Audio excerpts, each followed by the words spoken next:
নমস্কাৰ আজি আমাৰ আলোচনাৰ বিষয় হৈছে ডাকৰ বচন ইতিপূৰ্বে দুটা খণ্ড আগবঢ়োৱা হ'ল আৰু এইটো হৈছে তৃতীয় খণ্ড এই খণ্ডটোত আমি ব্যাখ্যা আৰু বৰ্ণনা সহিতে আমি বচনসমূহৰ বিশ্লেষণ আগবঢ়াম আমি জানো যে অসমীয়া সাহিত্যৰ এক চহকী উপাদান বা চহকী সম্ভাৰ হৈছে ডাকৰ বচনসমূহত বিভিন্ন তাত্ত্বিক জ্ঞানৰ লগতে নীতি প্ৰবাদৰ দৰে কিছু নৈতিক জ্ঞানো আমি পাওঁ গতিকে ডাকৰ বচনসমূহে আমাৰ অসমীয়া জনজীৱনৰ আহে আহে সোমাই এটা প্ৰজন্মৰ পৰা আন এটা প্ৰজন্মলৈ প্ৰবাহিত হৈ আছে তেতিয়াহ'লে আমি ডাকৰ বচনসমূহৰ মূল আলোচনালৈ আগবাঢ়ো প্ৰথম ডাকৰ বচনটোৱে হৈছে ধন ধান পাণ এই তিনিয়ে ৰাখে মান আমি জানো যে এটা সুস্থ বা সুন্দৰ জীৱন যাপনৰ বাবে অৰ্থৰ প্ৰয়োজন হয় আৰু আমাৰ খাদ্য হিচাপে বা লক্ষ্য হিচাপে আমি ধানক গণ্য কৰা হৈছিল আৰু পাণ আমি জানো যে বিভিন্নজনক শুশ্ৰূষা কৰিবৰ কাৰণে বা অতিথি শুশ্ৰূষা কৰা হওক বা আমি ৰাইজৰ আগত সেৱা ল'বলৈ পাণ আমাৰ প্ৰয়োজন হয় গতিকে এই তিনিটাই কি কৈছে ৰাখে মান মানে অৰ্থাৎ সন্মানটো জীয়াই ৰাখে বুলি কৈছে ধন ধান পাণ এই তিনিটাই আমাৰ মান সন্মান জীয়াই ৰাখে বুলি কৈছে দাঁতিত কঁঠাল মাজত আম তেহে জানিবা বাৰীৰ কাম অৰ্থাৎ কঁঠাল গছ সদায় সীমাৰ কাষত ৰুব লাগে আৰু আম গছ মাজত ৰুব লাগে ইয়াৰ কাৰণ হৈছে আম যদি আমি পথৰ কাষত ৰুওঁ বিভিন্নজন ব্যক্তি হয়তো সেই আম পাৰি লৈ যাব পাৰে বিচৰা ফলটো নাপাব পাৰোঁ কিন্তু কঁঠাল তেনেকুৱা নিলেও এটাহে নিব সেই অৰ্থত কঁঠাল আমি সীমামূৰীয়াত ৰুব লাগে নপৰিলে আহু কিহৰ ধান পৰিলে শালি তুঁহ পতান যদি আহু ধান নপৰে তেতিয়াহ'লে সেই ধানৰ অৰ্থই নাই বুলি কৈছে আৰু যদি শালি ধান পৰে তেতিয়াহ'লে তুঁহ পতানহে হ'ব কি কৰিব চাহ চলনা যদিহে কৰে বতৰে কেনা ৰ'দ বৰষুণ সমানে পায় তেবেহে কৃষিত লাভ পায় ইয়াত চাহ চলনা মানে হাল বোৱা কথা কৈছে যদি বতৰে কেনা বা অৰ্থাৎ প্ৰয়োজন সময়ত বৰষুণ নিদিয়ে তেতিয়াহ'লে হাল বায়ু একো লাভ নাই বুলি কৈছে ৰ'দ বৰষুণ সমান পালেহে কৃষি উন্নত হয় বা শস্যই অধিক শক্তি পায় বুলি কৈছে কলা তুলসী বেলৰ পাত মুঠা সমে খুন্দি পতাত তপত কৰিয়া জননী খাইব তেবেহে জননী দৃঢ়ক পাইব কলা তুলসীৰ লগত বেলৰ পাত সমান মুঠি মাৰি সমান জোখত পতাত খুন্দিব লাগে তপত কৰিয়া জননী অৰ্থাৎ প্ৰসূতিগৰাকীক খাবলৈ দিব লাগে তেতিয়া প্ৰসূতিগৰাকীয়ে শক্তি পাব বুলি কৈছে পিতৃ মাতৃৰ নিতে নমে চৰণ বুলন্ত ডাকে সাৰ্থক জীৱন পিতৃ মাতৃৰ যিসকলে সেৱা শুশ্ৰূষা শ্ৰদ্ধা কৰে তেওঁলোকৰ জীৱনটোৱে সাৰ্থক বুলি ডাকৰ বচনত কৈছে খুটিকা নিকটে ৰাখিবা অস্ত্ৰ গৃহ চাৰিচুকে দ্বাৰ মুখত বছ সিজোৱা দি ৰুইবে শকত ঔহচবাজে মংগল কৰি সূৰ্যক দেখাব নয়ন ভৰি খুটিকা মানে প্ৰসূতিগৰাকীৰ কাষতে অস্ত্ৰ ধাতু ৰাখিবলৈ কৈছে কাৰণ আমাৰ লোকবিশ্বাস আছে যে শিশু এটাক বিভিন্ন ভূত প্ৰেতে ধৰিব পাৰে গতিকে লোহাৰৰ বস্তু দিলে ভূতে ভয় কৰে বুলি বিশ্বাস কৰা হয় গতিকে লোহাৰ কিবা অস্ত্ৰ লগত ৰাখিবলৈ কৈছে গৃহৰ চাৰিচুকে দ্বাৰ মুখত বছ সিজোৱা দি ৰুইবে শকত আৰু আমাৰ যেনেকৈ বগৰী গছৰ ঠাৰি দিয়ে বা বগৰী গছ দিয়ে তেনেকৈ বছ সিজু গছ ৰুই দুৱাৰৰ মুখে মুখে দিবলৈ কৈছে অহজ বাজে মংগল কৰি সূৰ্যক দেখাব নয়ন ভৰি আৰু যেতিয়া শুচি কৰিবৰ কাৰণে বাহিৰলৈ উলিয়াব তেতিয়া সূৰ্যক দেখাব লাগে বুলি ডাকৰ বচনত উল্লেখ কৰিছে যেবে ধৰ্ম কৰিবা জানি পুখুৰী খানিয়া ৰাখিবা পানী বৃক্ষৰোপণত অধিক ধৰ্ম মঠ মণ্ডপ শোভন কৰ্ম যেতিয়া তুমি ধৰ্ম বা সৎ কাম কৰিব খুজিবা তেতিয়া পুখুৰী খানি তাত পানী ৰাখিব লাগে আৰু গছ ৰুব লাগে সেইটো এটা অতি সৎ কৰ্ম বা মহৎ কৰ্ম বুলি কৈছে আৰু মঠ মন্দিৰবিলাক কেৱল শোভন কৰ্ম বুলিহে কৈছে অৰ্থাৎ ডাকৰ বচনে ধাৰ্মিক দৃষ্টিভংগীৰে নাচাই মানুহৰ মহৎ বা ভাল কামবিলাকক অন্য এটা মানৱীয় দৃষ্টিভংগীৰে চাই পেলানি এনেকুৱা বচনবিলাকত প্ৰচলিত হৈছিল ঋণী ঋণী জল পৰে জ্যৈষ্ঠত 4 মাহ বৃষ্টি হোৱে লোকত অৰ্থাৎ অলপ অলপকৈ যেতিয়া জেঠ মাহত বৰষুণ হয় তেতিয়া 4 মাহলৈকে বৰষুণ হৈ থাকিব অৰ্থাৎ জেঠ আহাৰ শাওন ভাদ আহিনলৈকে বৰষুণ হ'ব বুলি কৈছে দৃঢ় কৰি শুইব সাক্ষী ছয় তেবেখে সাধিব সকলে জয় যেবে ভাল ৰূপে সাক্ষী কহিব তেবেখে সততে ন্যায় জিনিব অৰ্থাৎ আমি জানো যে বিভিন্ন ন্যায়ালয় কেছ মোকৰ্দমাত সাক্ষীৰ বিশেষ প্ৰয়োজন আছে সেই সাক্ষী কথা কিন্তু ডাকে তেতিয়াই তেওঁ কৈ থৈ গৈছিলে যে যেতিয়া সাক্ষীজন ভাল হ'ব তেতিয়াহে জয় নিশ্চিত হ'ব আৰু যদি ভালকৈ সাক্ষীয়ে কথাখিনি দেখা ধৰণে কয় তেতিয়াহে আমি ন্যায় যুঁজত জিকিম বা আমি ন্যায় লাভ কৰিম ৰান্ধনশালত নাবাজে পতা স্নান অৱসানে নভৈল ফুটা শীতকালে যাৰ নভৈল বস্ত্ৰ যুদ্ধ সময়ত ঢুকাইল অস্ত্ৰ যজ্ঞ অৱসানে নাই দক্ষিণা বুলন্ত ডাকে পাঞ্চু বিড়ম্বনা অৰ্থাৎ ৰান্ধনশালত মানে ৰান্ধনীশালত যদি পতাত নাবাজে অৰ্থাৎ মানে মছলা চছলা যদি শাকত দিবৰ কাৰণে নুখুন্দে স্নান অৱসানে নভৰিলে ফুটা অৰ্থাৎ গা ধোৱাৰ পাছত যদি এগৰাকী মহিলাই ফুট নলয় শীতকালত যদি যাৰ ল'বলৈ গাত কাপোৰ নাই যুদ্ধ সময়ত যেতিয়া অস্ত্ৰ হেৰাই থাকে যজ্ঞৰ পাছত যেতিয়া আমি দক্ষিণা নিদিওঁ এই 5টা কাৰ্যই বিড়ম্বনা বুলি ডাকে কৈছে যাৰ নাই ধান তাৰ নাই মান যাৰ নাই গৰু সি সবাতোকৈ সৰু অৰ্থাৎ আমি কৃষি সমাজখনলৈ চাওঁ আমাৰ আজিৰ পৰা 20-25 বছৰ আগৰ সমাজখনলৈ আমাৰ সেইটো সময়ত সম্ভ্ৰান্ত বা ধনী শ্ৰেণী বুলি সেইসকলক ভবা হৈছিল যাৰ হাতী গৰু খেতি পথাৰ আছিল তেওঁলোকক ভবা হৈছিল হাতী 100 থাকিলেও আমি ধনী বুলি বৰ্তমান সময়ত নকওঁ গতিকে সময়ৰ লগে লগে সলনি হৈ যায় গতিকে সেইখন সমাজত যাৰ ধান নাই তাৰ কোনো সন্মান নাছিলে আৰু যাৰ গৰু নাই সি সবাতোতকৈ সৰু কাৰণ কৃষিভিত্তিক এখন সমাজত গৰু আৰু শস্যৰ অধিক মূল্য আছিল যাৰ শস্য আৰু সেই গৰুৰ দৰে কিছুমান পশুধন আছিল তেওঁলোকক সমাজৰ বৰ মানুহ বুলি ভবা হৈছিল সেইটো কাৰণে ইয়াত সন্মান আৰু নিজৰ পৰিস্থিতি সম্পৰ্কে ক'বলৈ এই ডাকৰ বচনটোত বিচৰা হৈছে পকা তেতেলী বুঢ়া বৰালি বিস্তৰ কৰি দিবাহা জালি বাঢ়ি দিবা টেঙা ঝোল খাবৰ বেলা মুণ্ড নুতুল পকা তেতেলীৰ লগত বুঢ়া বৰালি অৰ্থাৎ পকা তেতেলী আৰু এটা পৈণত বৰালি মাছক যদি খুব উষ্ণতাত সিজোৱা হয় আৰু সেই টেঙা জোলকণ যি খাব সি ইমান তৃপ্তিৰে খাব যে মূৰ তুলিও ওপৰলৈ নাচাব বুলি কৈছে মাটি কিনিবা মাছ খাল ছোৱালী চাবা জাত ভাল মাছে গৰকা পাচলি খাবা শাহুৱে গৰকা বোৱাৰী বাবা অৰ্থাৎ মাটি কিনোতে মাছ খাল মাটি কিনিব লাগে কিয়নো বাম মাটিবিলাকত যি সাৰ থাকিব সেইখিনি বৰষুণৰ পানীত আহি মাছ পথাৰখনত জমা হ'ব গতিকে স্বাভাৱিকতে শস্য খেতি ভাল হ'ব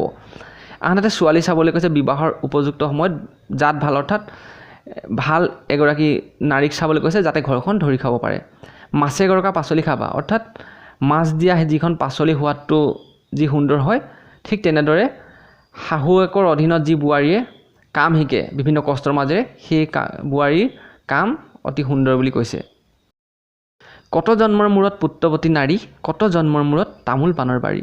কত জন্মৰ মূৰত পৰে পৰক বাই কত জন্মৰ মূৰত ভাতে ভাতক খায় অৰ্থাৎ ডাকে কৰ্মফল বা পুণ্যফলক বিশ্বাস কৰে সেইখন সমাজত তাত কৈছে যে বহুত পুণ্যবলতহে এগৰাকী নাৰীয়ে সন্তানৰ মাতৃ হয় বুলি কৈছে আৰু বহু পুণ্যবলতহে এখন তামোল পাণৰ বাৰী এঘৰ মানুহত উঠে মানে তামোল পাণৰ বাৰীখন বিচৰামতে হৈ উঠে বহুত পুণ্যবলতহে আমি পৰে পৰক বাই মানে অৰ্থাৎ আমি বেলেগ মানুহক আমাৰ নিজৰ কামৰ কাৰণে ৰাখিব পাৰোঁ যিটো আমাৰ মানে লগোৱা লিখছো বুলি কয় তাৰমানে আমি সেই আৰাম পাবলৈ মানুহৰ জৰিয়তে আৰাম পাবলৈ হ'লে আমি বিভিন্ন পুণ্যবলতহে পাওঁ বুলি কৈছে আৰু কত জন্মৰ মূৰত ভাতে ভাতক খায় আৰু মানুহে বছৰ জোৰাই ভাত খাবৰ কাৰণেও এটা পুণ্য বলতহে বছৰ জোৰাই ভাত খাব পাৰে বুলি কৈছে কাৰণ আমাৰ উন্নত জাতৰ ধানবিলাক নোহোৱাৰ আগতে আমাৰ মানুহবিলাকক ছমাহে যায় নিজৰ ধানে বৰ ধান যেতিয়া আছিল তেতিয়া আমি এটা লক্ষ্য কৰিলে দেখিম যে এঘৰ মানুহত হয়তো এতিয়া 4টা ককাই ভাই আছে কিন্তু তেওঁলোকে সেই 8 বিঘা মাটিতে হয়তো জোৰাই খাইছিলে কিন্তু আগতে তেওঁলোকৰ ছমাহে নগৈছিলে কাৰণ সেইটো সময়ত ধানবিলাকৰ উৎপাদন কম আছিল গতিকে সেই জোৰাই খাবৰ কাৰণেও পুণ্য লাগে বুলি ডাকৰ বচনত কৈছে দীঘলকৈ দিবা ফুক তেহে দেখিবা জুইৰ মুখ জুই জ্বলিবৰ কাৰণে আমাক বতাহৰ প্ৰয়োজন হয় যদি ধোঁৱাই থাকে তেতিয়া আমি জুইত ফুঁ দিব লাগিব তেতিয়া আমি জুইকুৰা জ্বলি উঠিব বুলি কৈছে 16 চাহত মূলা তাৰে আধা তোলা তাৰে আধা ধান বিনা চাহত পাণ অৰ্থাৎ মূলা বাঢ়িবৰ কাৰণে মাটিটো খুব সৰু সৰুকৈ চহ যাব লাগে সেইকাৰণে 16 বাৰ বাব লাগে বুলি কৈছে আৰু 8 তাৰে আধা তোলা আৰু 8 চাহত কপাহৰ কাৰণে তাৰো আধা ধান অৰ্থাৎ 4 চাহত ধান খেতি হয় বুলি কৈছে আৰু বিনা চাহত পাণ অৰ্থাৎ কোনো হাল নোবোৱাকৈ পাণ খেতি কৰিব পাৰি আমি সাধাৰণতে ধান খেতিত 5 চাহ হাল বোৱা হয় 7 পিঠা 8 তিতা 7 দিনৰ মূৰে মূৰে পিঠা খাব লাগে আৰু 8 দিনৰ মূৰে মূৰে তিতা খাব লাগে তেতিয়া আমাৰ স্বাস্থ্যৰ যি প্ৰয়োজনীয় উপাদান আমি লাভ কৰোঁ বুলি ডাকে কৈছে আহু ৰুবা খোজত বুঢ়ী শালি ৰুবা বেগত জুৰি জেবে দেখা আঁঠুৰ ওপৰ পানী তেবে গুজ দিবা হাতক চানি জেবে দেখা নহ'ব শালি তেবে পাৰিবা ডাকক গালি আহু ৰুবা খোজত বুঢ়ী অৰ্থাৎ আহু ধানবিলাক খুব সোনকালে লাগে গতিকে আমাৰ ভৰিটো যিমান খোজ এবেগেটতকৈ অকণমান 8 ইঞ্চি ইমান আমি তেনেকৈ ধানবিলাক ৰুব লাগে শালি ৰুবা বেগত জুৰি শালি তাতকৈ অকণমান আমি হেৰেঙাকৈ ৰুব লাগে কি কাৰণে শালি ধান আহু ধানতকৈ অকণমান দীৰ্ঘদিনীয়া জেবে দেখা আঁঠুৰ ওপৰত পানী আৰু যেতিয়া আঁঠুৰ ওপৰত পানী থাকিব তেবে গুজ দিবা হাতক চানি যদি পানী বেছি থাকে তেতিয়া গুজবিলাক হেৰেঙাকৈ দিব পাৰি তাত কিছুমান মৰিলেও কি হ'ব যিজোপা থাকিব তাৰ পৰা চাইডে বিভিন্ন পোখা মাৰি জোপোহা হ'ব আৰু সেই তাৰ পোখাবিলাক নিও পিছত আমি ৰুই পেলাব পৰা হয় যেবে দেখা নহ'ব হালি তেবে পাৰিবা ডাকক গালি অৰ্থাৎ এই পদ্ধতিকেইটাত যদি আমি শালি খেতি কৰোঁ তাৰ পাছতো যদি নহয় তেতিয়া ডাকক গালি পাৰিবলৈ কৈছে টিক বলধা ওলাই মাটি মাক ভালেহে জীয়েক জাতি অৰ্থাৎ টজবজীয়া বলদ গৰুৰ জৰিয়তে বেছি মাটি হাল বাব পাৰি বুলি কৈছে আৰু মাক ভালেহে জীয়েক জাতি আৰু মাকগৰাকী যদি ভাল হয় তেতিয়া জীয়েকেও ভাল হ'ব অৰ্থাৎ প্ৰয়োজনীয় কামখিনি জানিব ঘৰখন কেনেকৈ চলাই জানিব কেনেকৈ বস্তু আলপৈচান ধৰিব লাগে জানিব মুঠতে মাক ভালেই জীয়েকক ভাল কৰে বুলি বিশ্বাস কৰি ডাকৰ বচনে কৈছে যে টজবজীয়া গৰু আনিলে যেনেকৈ মাটি বেছি ওলায় যিজনী ছোৱালী মাক ভাল হ'ব তাইও এখন ঘৰ ধৰি খাব বুলি ডাকে কৈছে হাতত পাতল পাছত ঘন ছয়ত তামোল নদন বদন হাতত পাতল অৰ্থাৎ 7 ফুটৰ দূৰে ৰুলে তামোল পাতল হ'ব কৈছে আৰু 5 ফুটৰ ৰুলে ঘন হ'ব গতিকে 6ত তামোল যদি 6 ফুটৰ আঁতৰে ৰোৱা হয় তেতিয়া তামোল নদন বদনকৈ লাগিব বুলি কৈছে 360 জোপা ৰুবা কল মাহেকে পখেকে চিকুনাবা তল পাত পচলা লাভত খাবা লংকাৰ বনিজ হাততে পাবা 360 জোপা কল ৰুবলৈ কৈছে মাহেকে পখেকে আমি তলখিনি চিকুনাই থাকিবলৈ কৈছে পাত পচলা আমি লাভতে পাম বুলি কৈছে আৰু লংকাৰ বনিজ আমি নিজৰ হাততে পাম এহাত এমুঠন কলৰ পুত তেহে চাবা কলৰ গোট অৰ্থাৎ কলৰ গাঁতটো এহাত এমুঠন খানিবলৈ কৈছে আৰু তেতিয়া কল অতি সুন্দৰ ৰূপত লাগিব বুলি কৈছে জালুকত গোবৰ পানত মাটি কলপুলি ৰুবা 3বাৰ কাটি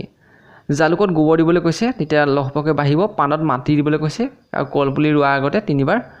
সেই মূল গছ মানে অৰ্থাৎ 3 থোকা কল লগাৰ পাছতে তাৰ পুলি মাটিত লগাব লাগে বুলি কৈছে ভাদত উল আহিনত কল কাটিৰ কচুত বাঢ়ে বল ভাদত উল কচু খাব লাগে বুলি কোৱা হয় আহিনত কল খাব লাগে আৰু কাটিৰ কচু খালে গাত আমি শক্তি পাওঁ বুলি কৈছে আঠিয়াত গোবৰ মনোহৰত জাবৰ পুৰাত খাই মালভোগত চাই আঠিয়া কলত গোবৰ দিবলৈ কৈছে আঠিয়া মানে ভীমকল মনোহৰত জাবৰ পুৰাত খাই আৰু মালভোগত চাই পুহত চৰাই মাঘত কৰাই ফাগুনত মো চতত ঔ পুহ মাহত চৰাই খাবলৈ কৈছে কাৰণ আঘোণ মাহত ধান খাই চৰাইবিলাক তেল বাঢ়ে বা পুষ্টিকৰ আটাখিনি উপাদান থাকে আৰু মাঘ মাহত কৰাই খাবলৈ কৈছে ফাগুনত মো চতত ঔ মানে ঔটেঙা খালী পেটে জল ভৰা পেটে ফল খালী পেটত আমি পানী খাব লাগে আৰু যেতিয়া পেটটো কিছু অন্য খাদ্যৰে পৰিপূৰ্ণ হৈ থাকে তেতিয়া আমি ফল খাব লাগে যদি আমি বাঢ়ি পেটতে খাই দিওঁ খালী পেটত ফল তেতিয়া আমাৰ গেছৰ সমস্যাৰ সৃষ্টি হয় মাঘৰ পইতা বাঘৰ বল হলে মূলে মাছৰ জোল মাঘ মাহত পইতা ভাত খাব লাগে বুলি কৈছে তেতিয়া শক্তি হ'ব বুলি কৈছে আৰু হোল মাছ মূলাই মাছৰ যিকণ জোল সেয়া খালেও শক্তি হয় 6 পু 6 নাতি তেহে কৰিবা কুঁহিয়াৰ খেতি অৰ্থাৎ কুঁহিয়াৰ খেতি এটা কষ্টজনক কাম গতিকে যেতিয়া 6টা সন্তান আৰু 6টা নাতি থাকে তেতিয়াহে কুঁহিয়াৰ খেতি কৰিবলৈ কৈছে ডাকে একাদশী অমাৱস্যাত বাই হাল তাৰ দুখ সৰ্বকাল তাৰ গৰু হয় বাট খাব নোৱাৰে দিন ৰাত ডাকৰ বচনত কিছুমান বাধা নিষেধো আছে যিসকলে একাদশী অমাৱস্যাত হাল বায় বুলি কৈছে তেওঁলোকৰ সৰ্বকাল দুখ হয় বুলি কৈছে গৰুৰ বাট অৰ্থাৎ বাট বেমাৰ হয় আৰু খাব নোৱাৰে গৰুটোৱে দিনে ৰাতিয়ে বা খোৱা বাদ দিয়ে বুলি কৈছে পুহত কল মাঘত জল তেহে পাবা গাত বল পুহ মাহত কল খাবলৈ কৈছে মাঘ মাহত পানী বেছিকৈ খাব লাগে তেতিয়াহে গাত আমি শক্তি পাওঁ বুলি ডাকৰ বচনত কৈছে গোবৰ জাবৰ সোণৰ খনি পচন কৰিবা তাকেও জানি লাও জলকীয়া বেঙেনাত চাই তেহে শস্যই বল পায় গোবৰ জাবৰ সোণৰ খনি অৰ্থাৎ গোবৰ জাবৰবোৰ আমাৰ এজন খেতিয়কৰ কাৰণে সোণৰ দৰে বুলি কৈছে সেয়া যদি আমি পচন সাৰ কৰোঁ তেতিয়াহ'লে আমি আমাৰ সোণৰ দৰে আমি তাৰ ফল লাভ কৰিম বুলি কৈছে লাও জলকীয়া বেঙেনাত আমি চাই দিব লাগে বুলি কৈছে তেতিয়া সেই শস্যই বল পায় বুলি কৈছে জালুক পিপলি আদা খাই ডাকে বোলে তাৰ কাহ পলায় আমাৰ কাহৰ বা ৰোগৰ কাৰণে যি কাহ ৰোগ হয় তাত আমি জালুক পিপলি আদাৰ জৰিয়তে খালে আমি সোনকালে আৰোগ্য লাভ কৰোঁ বুলি ডাকে উল্লেখ কৰি গৈছে ভাদৰ 4 আহিনৰ 4 মাহ সিঁচিবা যিমান পাৰি আমাৰ যি মাটি মাহক বা মগু মাহক সেইখিনি আমি ভাদৰ 4 তাৰিখৰ পৰা আহিনৰ 4 তাৰিখৰ ভিতৰত সিঁচিব লাগে তেতিয়া তাৰ আমি বিচৰা ধৰণে ফল পাম 3 শাওনে পাণ 1 আহিনে ধান অৰ্থাৎ পাণ হ'বৰ কাৰণে সময় লাগে 3 বছৰ লাগে আৰু এটা বছৰত আমি ধান পাওঁ যাৰ নাই বাঁহ তাৰ নাই হাঁহ আমি জানো যে আমাৰ গ্ৰাম্য সমাজত বাঁহৰ সুকীয়া এক মৰ্যাদা আছে প্ৰতিটো কামতে বাঁহ ঘৰৰ পৰা হওক জেউৰা জপনাৰ পৰা হওক বিচনী প্ৰতিটো কামতে বাঁহ লাগে গতিকে যাৰ ঘৰত বাঁহ নাই সি কোনো ক্ষেত্ৰতে আগবাঢ়ি যাব নোৱাৰে বুলি ডাকৰ বচনত উল্লেখ কৰিছে গৰু কিনিবা দীঘল নেজা মৈত উঠিলে নহয় পূজা আমি জানো যে মৈত দিওঁতে গৰুৰ ঠেংখনৰ ওচৰতে মৈখন থাকে যদি দীঘল নেজ হয় তেতিয়া আমি মানুহটোৱে নেজডালত ধৰি আমি মৈত উঠোতে সুবিধা হয় তেতিয়া গৰুতে ভৰি দুখ নাপায় সেইটো কাৰণে যিবিলাক গৰু দীঘল নেজ তেনেকুৱা গৰু আনিবলৈ ডাকে কৈছে বাৰিষা কালত বেংগৰ ৰাও হাল গৰুলৈ পথাৰত যাওঁ বাৰিষা যেতিয়া বেঙে চিঞৰিব বৰষুণ হ'ব তেতিয়া আমি হাল গৰুলৈ পথাৰলৈ যাবলৈ কৈছে মাঘত ৰ'দ বহাগত শীত 4 মাহে অল্প বৃষ্টিভূমিত যদি মাঘত ৰ'দ দিয়ে বহাগত শীত হয় তেতিয়া আমি 4 মাহ আমাৰ ভূমিত কম বৃষ্টি হ'ব বা বৰষুণ হ'ব বুলি কৈছে গৰু কিনিবা চিকন জালি 2 4 6 দন্তীয়া ডালি হৰিণৰ সমান জিভা কাণ হেন বলত বিচাৰি আন গৰু কিনিবা চিকন ক'বাত চালি বুলি কয় ইয়াত জালি বুলি আছে গৰু আমি তজবুজা চিকুন কিনিবলৈ কৈছে 2 বা 4 দতীয়া হ'ব লাগে হৰিণৰ দৰে জিভা কাণ হ'ব লাগে তেনেকুৱা বলত বিচাৰি নিব লাগে কাৰণ তেনে বলতৰ শক্তি অধিক বুলি বিশ্বাস কৰা হয় মাগুৰ মাছক কচিকুটিয়া হালধি মৰিচ হিংগক দিয়া তৈললুন দি কৰিবা পাক এই ব্যঞ্জন সাৰ বোলে দাগ মাগুৰ মাছক ভালদৰে কচি কাটি লৈ হালধি জলকীয়া আৰু হিংগক দিবলৈ কৈছে তেল নিমখ দি ভালদৰে ৰন্ধন কৰিবলৈ কৈছে সেই ব্যঞ্জন সাৰ বা সেই ব্যঞ্জনখন অতি সুন্দৰ হ'ব বুলি ডাকে কৈছে পুৰুলা শাক ৰোহিত মাছ ডাকে বোলে সেই ব্যঞ্জন সাজ পুৰুলা মানে পুৰৈ শাক ৰোহিত মাছ মানে ৰৌ মাছ পুৰৈ আৰু ৰৌ মাছ একেলগে যিখন ৰান্ধে সেই ব্যঞ্জনখন অতি সুন্দৰ বুলি ডাকে কৈছে চাউল দিবা জটেক টটেক পানী দিবা 3 টটেক জেবে দেখা নিহিজে চাউল তেবে বুলিবা ডাকক বাউল চাউল যিমান দিয়া পানী তাতকৈ 3 গুণ দিবলৈ কৈছে আৰু যদিহে চাউল নিহিজে তেতিয়া ডাকক তুমি বাউল বুলিবা পাগল বুলি ক'বলৈ কৈছে তাৰমানে চাউল সিজিবই কাৱৈ মাছক কচি কুটিয়া হালধি মৰিচ হিংগক দিয়া উলট পালট কৰিয়া পিঠ খায়া বাবা ভোজন মিষ্ট কাৱৈ মাছক সুন্দৰকৈ কচি ল'বলৈ কৈছে হালধি জলকীয়া হিংগক দিবলৈ কৈছে আৰু উলট পালট কৰি ইপিঠি পিঠি কৰিবলৈ কৈছে তেতিয়া আমি খাটি খাই সুন্দৰ পাম বুলি ডাকে কৈছে এহাত এমুঠি কুঠাৰৰ নাল লাগে 2 মুঠি দাৰৰ নাল 2 হাত 2 মুঠি কুৰৰ নাল এহাত আৰু এমুঠি হ'লে কুঠাৰৰ নালটো হয় লাগে 2 মুঠি দাৰৰ নাল অৰ্থাৎ 2 মুঠি দীঘল মানে 8 ইঞ্চি মানতে আমাৰ দাৰৰ নাল লাগে 2 হাত 2 মুঠি কুৰৰ নাল 2 হাত আৰু 2 মুঠি দিলে কুৰৰ নাল এটা হয় বুলি কৈছে পূবে হাঁহ পশ্চিমে বা উত্তৰে গোৱা দক্ষিণে ধোৱা পূবফালে হাঁহৰ গঁৰাল থাকিব লাগে বুলি কৈছে পশ্চিমফালে বাঁহ ৰুব লাগে উত্তৰে গোৱা উত্তৰ দিশত তামোল ৰুব লাগে আৰু দক্ষিণ দিশত ধোৱা মেলা গা ধোৱা ঘৰটো নিৰ্মাণ কৰিব লাগে ৰজাক চিনিবা দানত ঘোঁৰাক চিনিবা কাণত খুৰক চিনিবা হানত তিৰিক চিনিবা স্নানত ৰজাজনক তেওঁ দানৰ জৰিয়তে আমি চিনি পাওঁ বুলি কৈছে ঘোঁৰা কাণখন ভাল হ'লে ঘোঁৰা উন্নত হয় খুৰ চিনিবা হানত অৰ্থাৎ আমি যেতিয়া ধাৰ দিওঁ সেই ধাৰ দিওঁতে সেই আমি খুৰখন বুজি পাওঁ যে কিমান চোকা হৈছে বা কিমান নাই হোৱা তিৰি অৰ্থাৎ নাৰীক গা ধোৱাৰ লগতে আমি বুজি পাম যে যিগৰাকী নাৰীয়ে গা ধুৱে বা পবিত্ৰতা ৰক্ষা কৰে তেওঁ পৰিয়ালটো সুস্থ হৈ থাকে কাৰণ বিভিন্ন ৰোগ বা ৰোগৰ পৰা খাদ্যৰ জৰিয়তে যাতে যাব নোৱাৰে এনেকুৱা অৰ্থতে প্ৰকাশ কৰিছে জুইক দৃষ্টি সূৰ্যক পিঠি কৰাই মুঠি মাহ গুটি জুইক দৃষ্টি জুইক সন্মুখত ৰাখি আমি ফুৱাব লাগে সূৰ্যক আমি পিঠিত তাৰ উত্তাপ ল'ব লাগে অৰ্থাৎ জুই উত্তাপটো আমি সন্মুখৰ পৰা ল'ব লাগে সূৰ্যৰ উত্তাপটো পিঠিত ল'ব লাগে আৰু কৰাই মুঠি অৰ্থাৎ আমি খুন্দি কৰাইটো খাব নালাগে চুবাই খাব লাগে মাহ গুটি আৰু মাহৰ গুটিটো খাব লাগে কথাত ৰস পাই যদি ক'ব জানে কিখিত ৰস পাই যদি নামাৰে বানে কথাত যদি আমি আনন্দ পাওঁ তেতিয়াহে যদি তাত ৰস থাকে আৰু খেতিত আমি তেতিয়াহে আনন্দ পাম যদি বানে নামাৰে নাহালে নপৰে কিহৰ আহু মাত বোল নহ'লে কিহৰ হাহু যদি নাহালে বা নপৰে তেতিয়া আহু ধানৰ কোনো অৰ্থ নাই কাৰণ তাৰ গা গছৰ পৰা শিপা কিছুমান ওলায় আৰু মাত বোল যেতিয়া নকৰোঁ তেতিয়াহ'লে সেইজনী কি হাহু দিনে ৰ'দ ৰাতি জল দিনে দিনে বাঢ়ে ধানৰ বল দিনত ৰ'দ আৰু ৰাতি বৰষুণ দিলে ধানৰ বল বা বৃদ্ধি ভাল হয় বুলি কৈছে কোৰ নাঙল মৈ আৰু শোলা চাৰিয়ে কৰে মাটিক তোলা কোৰ নাঙল আৰু মৈ আৰু শোলা এই 4 প্ৰকাৰে মাটিক চহ কৰিব পাৰে বুলি কৈছে আহাৰ শাওনত নকৰে বন তাৰ কি আছে খেতিত মন আহাৰ শাওনত যদি তাৰ কৃষি কৰিবলৈ মন নাই তেতিয়াহ'লে তাৰ খেতি উন্নত নহ'ব কাৰণ ভাদ মাহত বিভিন্ন ধৰণৰ ৰোগ আহে ধানত শাওনৰ কঠীয়া নহয় ধান আহিনত ৰোৱা বিফল জানা গতিকে জেঠত কঠীয়া ৰুব লাগিব আমি শাওনত কঠীয়া পাৰিলে ধান নহয় বুলি কৈছে খেতি কৰিবি বাৱে বেহা কৰিবি নাৱে বাও ধান অতি সহজে হয় কাৰণ বানপানীও মাৰিব নোৱাৰে গতিকে খেতি বাও ধান কৰিবলৈ কৈছে আৰু বেহা নাৱে কৰিবলৈ কৈছে অৰ্থাৎ নাও এটা যাতায়াতৰ সুচল ব্যৱস্থা ঘনাই ঘনাই দিবা আলি তাত দিবা কছাৰী হালি আহিনে কাটিয়ে ৰাখিবা পানী যেনেকৈ ৰাখে ৰজাই ৰাণী তেও যদি নহয় হালি তেতিয়া পাৰিবা ডাকক গালি ঘনকৈ আলি দিবলৈ কৈছে তাত কছাৰী হালি ৰুলে আৰু ৰজাই যেনেকৈ ৰাণীক ৰাখে তেনেকৈ আলিৰ জৰিয়তে পানীখিনি ৰাখিব লাগে তেতিয়া শালি ধান অতি উন্নত হ'ব বুলি ডাকে কৈছে। যদি বৰষে আহিন কাটি সোণ পৰে ৰাতি ৰাতি, যদি বৰষে আঘোণ পুহ ধান গছি হয়তো,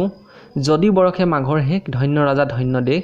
যদি বৰষে বহাগ চ'ত বাপে পুৱে কয় ধান থম ক'ত। যদি বৰষে আহিন কাটিত যদি ৰাতি ৰাতি অলপ অলপ বৰষুণ দিয়ে, যদি আঘোণ পুহত বৰষুণ দিয়ে তেতিয়া সেই বৰষুণৰ ফলত ধানবিলাক বেয়া হৈ তুঁহ হ'ব কৈছে। মাঘৰ শেষত যদি বৰষুণ দিয়ে তেতিয়াহ'লে ৰাজ্য বা শস্যৰ শ্ৰীবৃদ্ধি হ'ব কৈছে। আৰু বহাগ চ'তত যদি বৰষুণ দিয়ে তেতিয়া ধান ভাল হয় বুলি ডাকে কৈছে। ফাগুনত জুই চ'তত মাটি সেই মাহ উঠে ডাঠি। ফাগুনত জুই লগাই চ'তত যদি মাটি চহ কৰি তাত মাহ ছটিয়া হয় তেতিয়া সেই মাহ ভাল হয় বুলি কৈছে। ফাগুনৰ ৮ চ'তৰ ৮ সেই তিলক ডাৰে কাট। ফাগুনৰ ৮ তাৰিখ আৰু চ'তৰ ৮ তাৰিখৰ ভিতৰত যদি আমি তিল সিঁচোঁ সেই তিল ইমান ডাঙৰ ডাঙৰকৈ হ'ব যেন আমি ডাৰে কাটিব লাগিব বুলি কৈছে। ঘন সৰিয়হ পাতল মাহ মূলা কপাহত কৰিবা চা। ঘনকৈ সৰিয়হ ছিটিয়াব পাৰি, মাহ পাতল হ'ব লাগে অলপ, মূলা কপাহত মাটিটো চাহ হ'ব লাগে বুলি কৈছে, মানে খুব মিহি কৰিব লাগে। জনম বিবাহ গমন মৰণ ডাক পুৰুষৰো নহ'ল স্মৰণ। অৰ্থাৎ মানুহৰ জন্ম বিবাহ যাত্ৰা সম্পৰ্কে কোনেও নাজানে, আনকি ডাকেও নাজানে। কল খাই নাখায় পানী, টেঙা খাই খাই পানী, জমে মানুহে টনাটনি। অৰ্থাৎ কল খাই যদি আমি পানী নাখাওঁ, আমি পানী খাব লাগে কল খাই, আৰু টেঙা খাই আমি পানী খাব নালাগে। যদি আমি টেঙা খাই বেছিকৈ পানী খাই দিওঁ তেতিয়াহ'লে আমাৰ মৃত্যু হ'ব বুলি ডাকে কৈছে। গতিকে আজি আমাৰ এইকেইটা ডাকৰ বচনি চমুকৈ খুব আলোচনা কৰিবলৈ প্ৰয়াস কৰা হ'ল। আশা কৰোঁ আপোনালোক এই ভিডিঅ'টোৰ পৰা নিশ্চয় উপকৃত হৈছে। তেতিয়াহ'লে আজিলৈ ইয়াতে এৰিছোঁ, লগ পাম অন্য এটা ভিডিঅ'ত। ধন্যবাদ।